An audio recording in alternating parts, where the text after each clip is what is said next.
When the Bengals and Broncos played on a Saturday evening game, I think it actually helped us learn a lot about both teams. And obviously, both teams are currently fighting for a playoff spot. And the Bengals have that head to head win now. But the Broncos have been winning your in for 2 weeks now.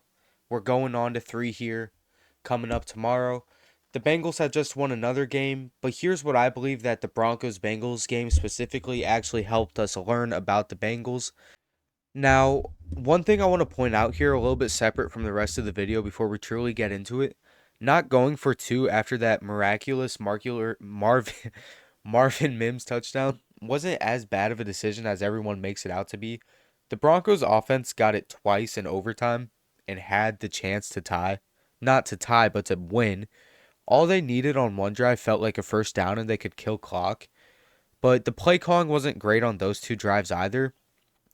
But at the same time, your quarterback wants to go for two. I think you consider it, and they definitely did. Sean Payton did have his call sheet out, but it wasn't as bad of a decision as it's been overblown to be. And one of those things we learned is that the offense is almost strong enough to overcome their defense. The offense played a great game against the Broncos, in all honesty. At a time, they played defense against them too. They took off 10 minutes of clock on a 17-play drive, and now this didn't result in points for the Bengals. They had failed to convert a fourth inside the five, but I think the thing is here is this left the Broncos on their own five, obviously, and they would have had to go 55 yards if they wanted to go and put up any points on the board, right? And obviously, play calling gets limited when you're inside your own five, and that's going to help the defense too.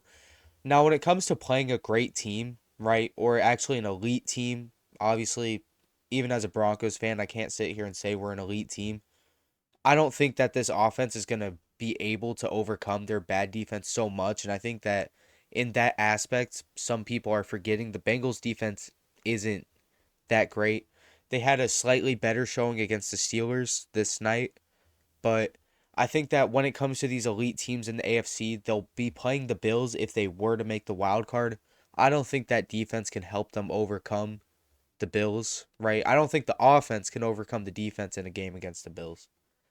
But with that being said, we'll move on to the next thing I think they showed. And that's actually that they showed a lot of resilience.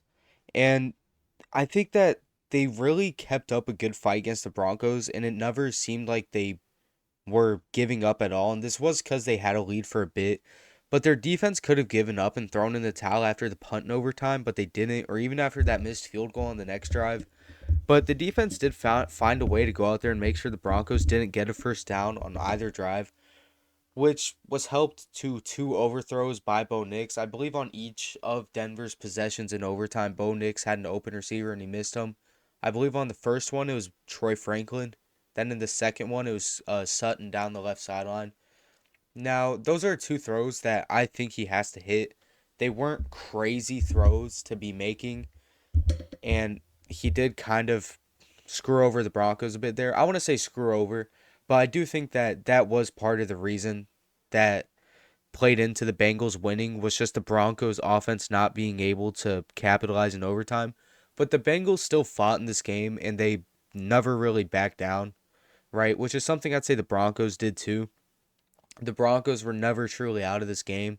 And it was a really good fight throughout the whole thing, but I will say that I think the Bengals just showed a bit more than the Broncos and kind of did state their case for the playoffs in a way in this game.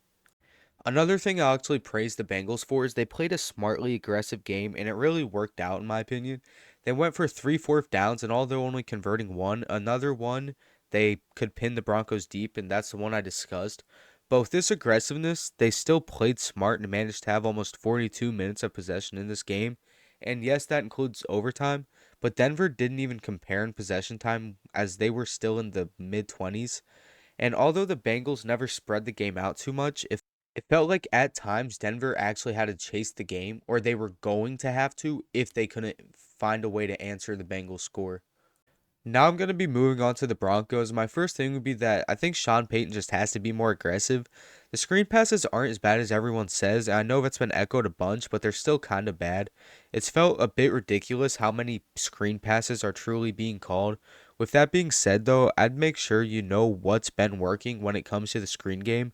I like the quick passes and screens though. I'm not like totally against them, but I'd make sure that you're not overdoing them. And I try to let Bo go out there and air it out against the Chiefs a little bit. And although they're a good team, I just wouldn't be too restrictive in this game, knowing it's a must-win game now. And if you lose this game, you've been winning your in for 3 weeks, and you just completely threw that away, right? I mean, we still control our own destiny, and we have. But I think for the Broncos, truly, Sean Payton just needs to be more aggressive. And going against the Chiefs, I'd really just let Bo Nix go out there and kind of throw the ball around a bit. Now, I wouldn't, tell him to go out there and have a Jameis Winston type game. I just mean he should go out there and really try to do a bit of something with the ball. Now, my final takeaway, final one for the Broncos and for the video, is that the defense needs to figure out these costly penalties. And in the Bengals game, it felt like many big downs the Broncos found a way to get penalized. At least there were a couple. On a key third down, the Bengals had failed to convert, but there was just another dumb penalty on the Broncos and allowed the chains to be moved and the drive to be extended. And although the Broncos only had 35 penalty yards, it felt like they came at some pretty bad times, right? And right here is an example of Bo Nix airing it out. What I want to see a bit of the Broncos do more. But back to what I was talking about, the costly penalties are going to have to stop for the Broncos, especially against the Chiefs team that will most likely capitalize on it. Even though it's going to be quite a few backups for the Chiefs, Andy Reid's not going to go into a game trying to lose, and he's not going to show his whole playing cards right. But that's one, because he has backups in, and two, it's the final game of regular season where the outcome doesn't matter. Now, thank you guys for watching. That's it for this video. And I was actually at this game in person, and it was a very fun experience. I want to say thank you guys for all the support on a lot of the recent videos and for most of the entirety of the 2024 False Effect Sports. I've been a bit sick recently, so I sound a little funny this video, maybe a little stuffy.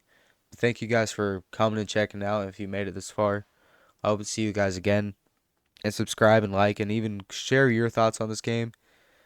Have a good one.